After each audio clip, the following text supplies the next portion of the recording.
Salut, quoi de neuf? Je m'appelle Anand. Dans cette vidéo, je vais vous montrer comment mettre en place votre propre domaine de suivi sur Sanmai.io. La configuration d'un domaine de suivi personnalisé est vraiment importante car lorsque vous suivez les ouvertures et les clics à l'intérieur de Sanmai.io, vous voulez utiliser votre propre domaine pour obtenir la meilleure délivrabilité possible. Donc, dans cette vidéo, je vais vous montrer pas à pas comment configurer votre propre domaine de suivi personnalisé. Donc, pour configurer votre domaine de suivi personnalisé, rendez-vous dans votre onglet Envoi, développez-le et cliquez sur Domaine de suivi où vous obtiendrez une interface comme celle-ci. Et vous avez deux options différentes pour configurer votre domaine de suivi personnalisé. L'une consiste à vérifier la redirection de l'hôte et l'autre est la vérification DNS CNAM. Les deux sont vraiment simples, mais la première méthode ne fonctionnera que si vous disposez d'un serveur PHP. Donc, si vous utilisez WordPress, ça marchera pour vous. Mais sinon, je vous conseille de choisir la deuxième méthode, qui consiste en une vérification DNS CNAM. Donc, dans la plupart des cas, je suppose que les gens utilisent ou non un site web WordPress. C'est pourquoi je vais vous montrer la méthode de vérification DNS NAM, qui est la première méthode. Mais je tiens à vous avertir rapidement que si vous utilisez la deuxième méthode, ne passez pas à la méthode HTTPS. Assurez-vous de rester sur la méthode HTTP. Attention, la méthode HTTPS ne fonctionnera pas si vous utilisez la vérification DNS NAM. Ici, vous devez créer un domaine de suivi personnalisé et pour chaque domaine de suivi que vous créez, assurez-vous d'ajouter un sous-domaine juste avant votre domaine principal. Par exemple, je vais prendre le domaine sasbirdy.com comme exemple. C'est mon domaine, mais je ne peux pas l'utiliser directement. Je dois donc ajouter un sous-domaine juste ici. Je vais le mettre en tant que track.sasbirdy.com. Assurez-vous de ne pas utiliser votre domaine principal comme domaine de suivi. Sinon, votre site web risque de se corrompre. Donc, ne mettez jamais votre domaine principal comme domaine de suivi. Vous devez créer un sous-domaine personnalisé pour suivre vos ouvertures et vos clics. J'ai donc ajouté un sous-domaine en tant que track.sasbirdy.com. Vous pouvez mettre ce que vous voulez. Assurez-vous simplement d'ajouter un sous-domaine juste avant votre domaine. Donc, j'ai ajouté un sous-domaine track suivi de mon domaine ici. Ensuite, cliquez sur Enregistrer. Nous utilisons la vérification DNS NAM. Assurez-vous de garder cela à l'esprit. Donc dès que vous faites cela, vous pouvez voir que le domaine de suivi est maintenant ajouté. Maintenant, si je clique sur track.sasbirdy.com, il n'est toujours pas vérifié. Et comment on peut vérifier cela? Si je clique sur ce lien, normalement il devrait s'ouvrir, mais ça ne fonctionne pas pour le moment. Donc, il y a des instructions que je dois suivre ici. Et ces instructions impliquent de créer un enregistrement DNS dans l'éditeur de zone DNS, ce qui est très simple à faire. Que vous utilisiez GoDaddy, Hostinger ou tout autre fournisseur de domaine, vous disposez d'un éditeur de zone DNS. Si vous ne parvenez pas à le trouver, il suffit de chercher le nom de votre fournisseur de domaine. Disons GoDaddy est l'éditeur de zone DNS. Vous trouverez facilement un article étape par étape pour trouver votre éditeur de zone DNS. En fait, nous avons beaucoup de vidéos pour vous aider à trouver votre éditeur de zone DNS. Pour ma part, j'utilise un fournisseur de domaine Hostinger. Je vais donc rapidement chercher DNS ici et je trouve un éditeur de zone DNS, où je peux effectuer des modifications sur mes enregistrements DNS. Donc, je veux créer un nouvel enregistrement DNS, c'est très simple à faire. Maintenant, l'enregistrement DNS que je dois créer est de type CNAM et se trouve ici. Alors changeons simplement ce type en CNAM. Et je n'ai besoin que de copier mon sous-domaine. Je n'ai pas besoin de copier le tout. Il suffit de copier track.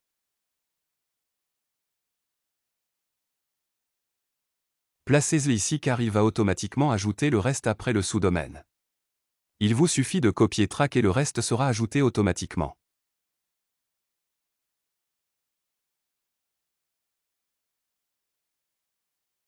Ensuite, je dois copier la valeur, qui est app.cnam.io. Donc je vais copier à partir d'ici et le coller ici. Et voilà, il suffit de cliquer sur Ajouter un enregistrement. Maintenant, selon votre fournisseur de domaine, cela peut prendre jusqu'à 48 heures pour que les changements soient visibles. Vous avez donc ajouté l'enregistrement, mais il se peut qu'il ne se propage pas immédiatement. Gardez cela à l'esprit. Il se peut que cela prenne un peu de temps avant de se propager. Il faut donc être patient. Une fois que cela sera vérifié, votre domaine de suivi personnalisé commencera à fonctionner. Alors je vais essayer maintenant. Ça pourrait ne pas marcher car comme je l'ai dit, ça peut prendre jusqu'à 48 heures pour que les changements se propagent. Mais dans mon cas, ici vous pouvez voir que track.sasbody.com a déjà commencé à fonctionner, ce qui veut dire que je peux l'utiliser comme domaine de suivi personnalisé. Domaine. Donc, si je reviens ici et si je rafraîchis, regardez ça. Le statut est maintenant passé à vérifier. Mon domaine de suivi personnalisé fonctionne maintenant correctement. C'est donc l'une des façons de connecter votre domaine de suivi personnalisé.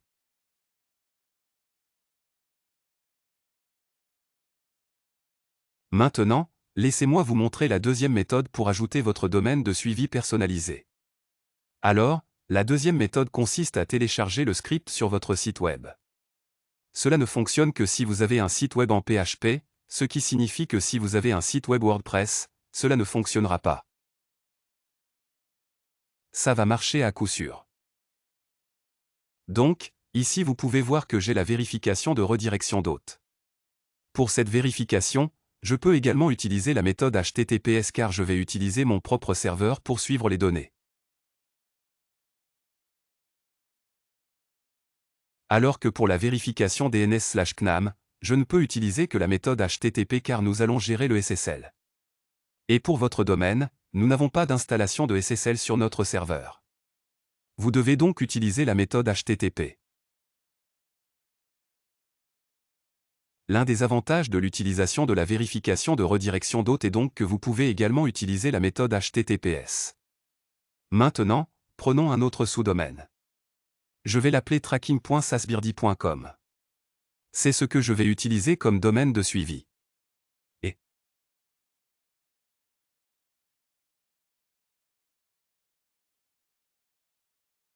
voilà. Je viens juste d'ajouter tracking.sasbirdy.com ici. Maintenant, je vais cliquer sur Afficher. Ici, il est indiqué d'installer le script de suivi, n'est-ce pas? Donc, je dois l'installer sur mon sous-domaine et non pas sur mon domaine principal, sinon ça va faire planter mon site web. Je vous mets en garde. Ne commettez pas l'erreur d'installer ce script sur votre site web principal. Vous devez créer un sous-domaine avec le nom tracking.sasbirdy.com. D'accord? Encore une fois, votre hébergeur vous permet de créer des sous-domaines où vous pouvez installer le script de suivi. Peut héberger votre site web. Je vais vous montrer comment héberger votre site web sur un sous-domaine pour différents fournisseurs en ajoutant quelques liens. Pour Hostinger, je vais vous montrer étape par étape comment faire cela. Mais pour GoDaddy et tous les autres fournisseurs de domaines, je vais vous donner des liens de référence pour savoir comment créer un sous-domaine. Donc, ici pour Hostinger, je vais chercher les sous-domaines, qui se trouvent ici, comme vous pouvez le constater. Maintenant, je vais créer mon sous-domaine en tant que tracking.sasbirdy.com.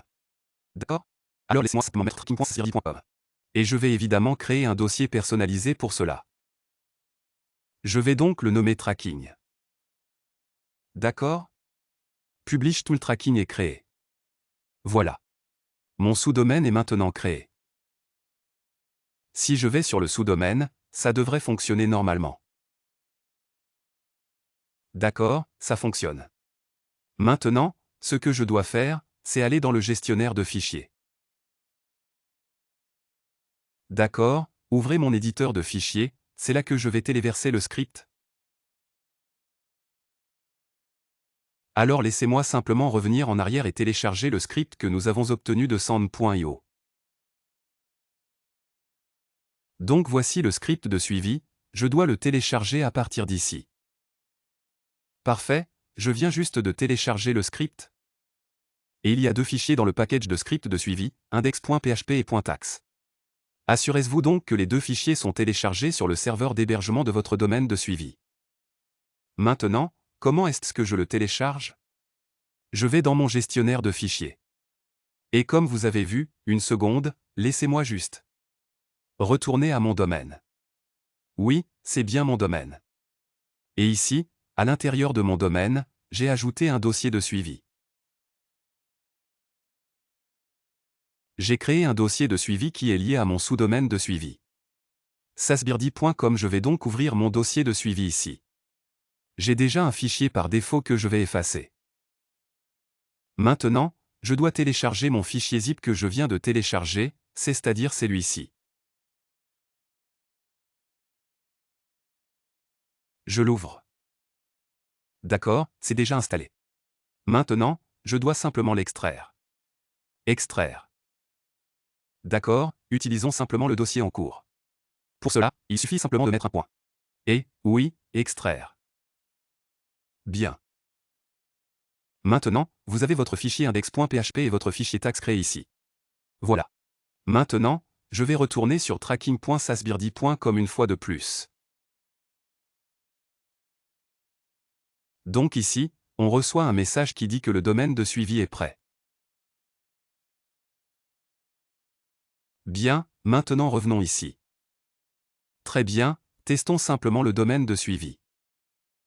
Et je vais cliquer sur tester le domaine de suivi. Et le domaine de suivi a été vérifié avec succès. Alors cliquez sur OK. Et la page va se rafraîchir automatiquement. Donc ici, vous pouvez voir que mon domaine de suivi est prêt. Donc, une chose à garder à l'esprit lorsque vous utilisez la méthode de téléchargement de fichiers, qui est la méthode de téléchargement de scripts, la première méthode, c'est que vous pouvez toujours utiliser HTTPS.